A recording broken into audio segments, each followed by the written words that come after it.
भगवान के घर देर आहे असं म्हणता म्हणता भलतीच देर होत आज तब्बल 20 वर्ष 17 दिवसांनी एका खून खटल्याचा निकाल लागला. निंबाळकर कुटुंबीय या निकालानं उद्विग्न झाले. ओमराजेंची अवस्था आपण बघतोय ते मीडियाला सामोरे जाताना किती उद्वेगानं बोलतायत. पण निकाल लागण्याआधी जे काही घडलं त्यालाही राजकारणाशी जोडलं गेलं. खोके पेट्या आणि जो काही सौदेबाजीचा व्यवहार आणि त्यात न्यायसंस्थेला आणलं गेलंय, खेचलं गेलंय आणि खेचणारे हे आपल्या देशातल्या निर्लज्ज राजकारण्यांचं जे काही पाप आहे ना ते आपल्या समोर आहे. रोज यांचा भोंगा सकाळी 10 वाजता वाजतो आणि आपण तो ऐकतो. मला कळत नाही कुठे फेडणार ही पाप, कुठं फेडणार.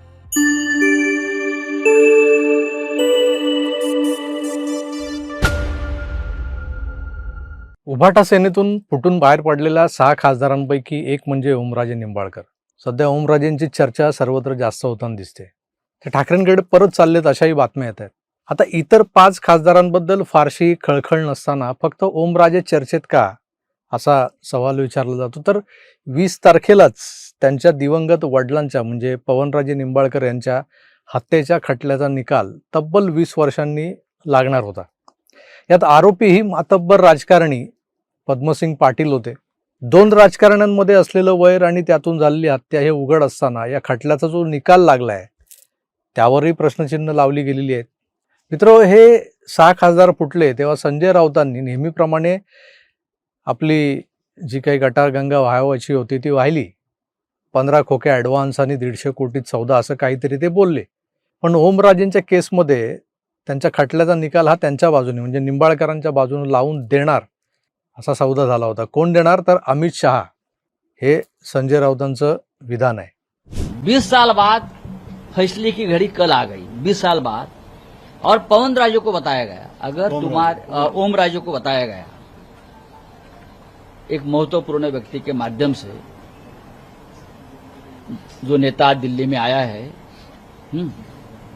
कहा गया कि अगर तुम फैसला अपने पक्ष में अपने हक में चाहते हो तो सिग्नेचर करो और हमारे साथ आ जाओ. इस प्रकार से अगर इस देश का कानून चलता है और डेमोक्रेसी चलती है तो क्या संविधान, क्या कानून, क्या सुप्रीम कोर्ट, क्या हाई कोर्ट, आप बताइए.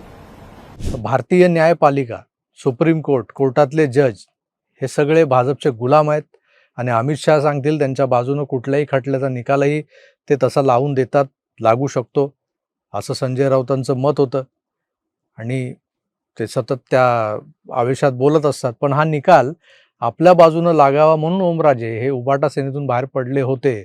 तर मग का नाही लागला निकाल त्यांच्या बाजूनं? तर सगळं आधीच जर मॅनेज झालं होतं तर मग निकाल असा का लागला?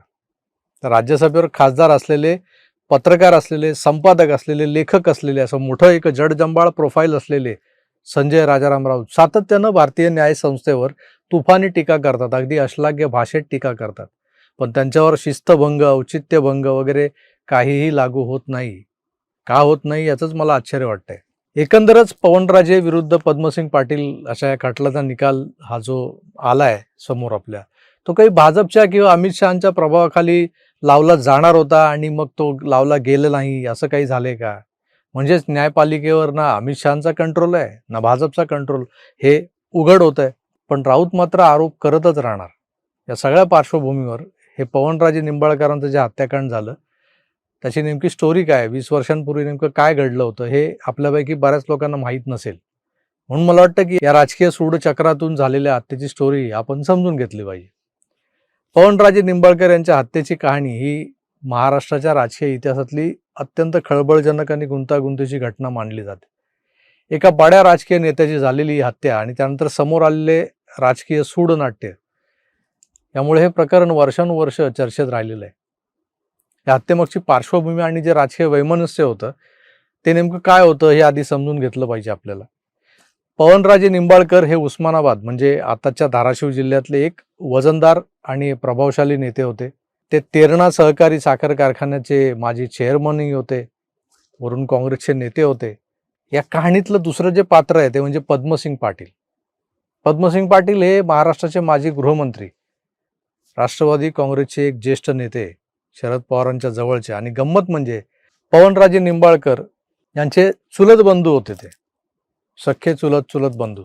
सुरुवातीला एकत्र असलेल्या या दोन्ही भावांमध्ये पुढे राजकीय वर्चस्व, कौटुंबिक वाद आणि तेरणा साखर कारखान्यातला आर्थिक व्यवहार यावरून तीव्र मतभेद निर्माण झाले. हा वाद, हे मतभेद, पैशांचा हिशोब इतका विकोपाला गेला की त्यांच्यात उघड असं शत्रुत्व निर्माण झालं. मग ते एकमेकांना पाण्यात पाहू लागले. 3 जून 2006 रोजी पवनराजे निंबाळकर हे त्यांच्या कारमधून मुंबईहून प्रवास करत होते गावी जायला. त्यात त्यांचा चालक समत काझी त्यांच्यासोबत होता. मुंबई एक्सप्रेस हायवेवर नवी मुंबईतल्या कळंबोली परिसराजवळ त्यांची कार आली आणि एका क्षणी दबा धरून बसलेल्या मारेकऱ्यांनी त्यांच्या गाडीला गाठलं. मारेकऱ्यांनी अतिशय जवळून पवनराजे निंबाळकर आणि त्यांचा जो चालक होता समत काझी याच्यावर अंधाधुंद गोळीबार केला. या भीषण हल्ल्यात दोघांचाही जागीच मृत्यू झाला. दिवसाढवळ्या मुंबईजवळ झालेल्या या डबल मर्डरमुळे संपूर्ण महाराष्ट्र हादरून गेला होता. सुरुवातीला या प्रकरणाचा तपास स्थानिक पोलीस करत होते. नवी मुंबई, मुंबई पोलीस असं सगळे मिळून करत होते. मग मुंबई पोलिसांची गुन्हे शाखा, क्राईम ब्रांच ही करत होती. मात्र अनेक महिने लोटल्यानंतरही तपासात काही ठोस प्रगती होताना दिसली नाही.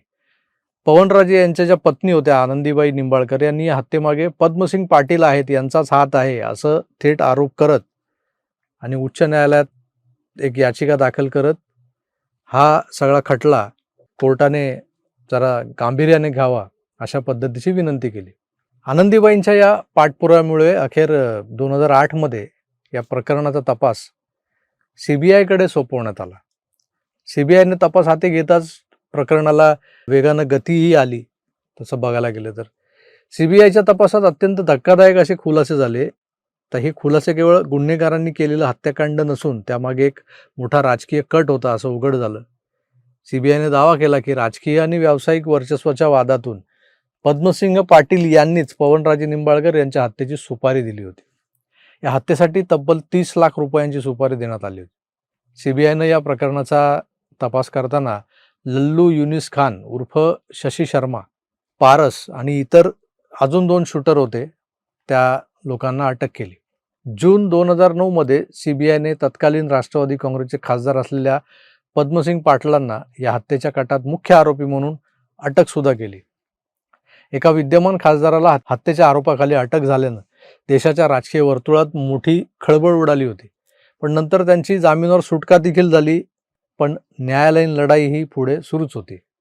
हा खटला अनेक वर्ष अलिबाग सत्र न्यायालयात आणि त्यानंतर विशेष अशा CBIच्या न्यायालयात चालला, CBI कोर्टमध्ये. या दरम्यान अनेक साक्षीदार फितूर झाले. त्यामुळेच ही केस गुंतागुंतीची बनत गेली. प्रदीर्घ काळ चाललेल्या या खटल्याचा निकाल अखेर ऑगस्ट 2024 मध्ये लागला. CBIने लावला. विशेष CBI न्यायालयानं पुराव्यांच्या अभावी आणि साक्षीदार फितूर झाल्याचा फायदा देत पद्मसिंग पाटील यांना आणि त्यांच्यासोबत इतर सर्व आरोपींना निर्दोष मुक्त केलं. न्यायालयाने सांगितलं की CBI आरोपींवरचे जे काही दोषारोप आहेत ते सिद्ध करण्यात अपयशी ठरले. मात्र निंबाळकर यांच्या कुटुंबानं या निकालावर असमाधान व्यक्त करत मग हायकोर्टात दाद मागितली आणि त्यानंतर हायकोर्टात हा खटला सुरूच होता. तारीख पे तारीख करत करत काल 20 जूनला हायकोर्टानेही आपला निकाल सुनावला. त्यात पुन्हा एकदा अलिबाग सेशन्स कोर्ट आणि CBIच्या कोर्टातली जी निरीक्षणं होती ती निरीक्षणे मान्य करत आपला निकाल दिलाय. थोडक्यात सांगायचं तर पवनराजे निंबाळकर यांची हत्या ही महाराष्ट्रातल्या कौटुंबिक आणि राजकीय वैमनस्याचं एक रक्तरंजित उदाहरण आहे. दिवसाढवळ्या झालेल्या हत्येच्या कटकारस्थानानं अनेकांना तुरुंगाची हवा खायला लागली हे जरी खरे असलं, पण कायदेशीर लढाईत पुराव्याअभावी मुख्य आरोपी निर्दोष सुटलाय. आणि त्यामुळे ही कहाणी आजही राजकारणातली एक गूढ आणि वादग्रस्त प्रकरणात नोंदवली जाऊ शकते. ओमराजे सुप्रीम कोर्टाचं दार ठोठावतील यापुढे, पण आज पद्मसिंग पाटलांचंही वय झालंय, त्यांची शारीरिक अवस्था काय धड नाहीये. आता त्यांना सुप्रीम कोर्टात जर शिक्षा झालीच तर काय मोठं असं सूड घेतल्याचं समाधान निंबाळकर कुटुंबियांना लाभणार आहे. पण हे खरं आहे, न्यायालयात त्या डोळ्यावर पट्टी बांधलेल्या न्यायदेवतेलाच पूजलं जातं, तिचंच चालतं. CBIला मारेकरी सापडले, खरं तर मुंबई क्राईम ब्रांचलाच हे सापडले होते. तिथे काय कसला हिशोब झाला, कसला दबाव आला माहीत नाही. आणि मग जसं CBIने हे मारेकरी पकडले, त्यांनी या कटात एका मोठ्या पोलीस अधिकाऱ्याचाही सहभाग असल्याचं सांगितलंय नंतर. पण साक्षीदार कालांतराने फिरले, जबाब त्यांनी पलटवले आणि निकाल लागला तो वेगळाच. असो, भगवान के घर देर है असं म्हणता म्हणता भलतीच देर होत आज तब्बल 20 वर्ष 17 दिवसांनी एका खून खटल्याचा निकाल लागला. निंबाळकर कुटुंबीय या निकालानं उद्विग्न झाले. ओमराजेंची अवस्था आपण बघतोय, ते मीडियाला सामोरे जाताना किती उद्वेगानं बोलतायत. पण निकाल लागण्याआधी जे काही घडलं त्यालाही राजकारणाशी जोडलं गेलं. खोके पेट्या आणि जो काही सौदेबाजीचा व्यवहार आणि त्यात न्यायसंस्थेला आणलं गेलंय, खेचलं गेलंय. आणि खेचणारे हे आपल्या देशातल्या निर्लज्ज राजकारण्यांचं जे काही पाप आहे ना, ते आपल्या समोर आहे. रोज ज्यांचा भोंगा सकाळी 10 वाजता वाजतो आणि आपण तो ऐकतो. मला कळत नाही कुठे फेडणार ही पापं, कुठं फेडणार. मित्रो, मी तुर्तास इथेच थांबतोय.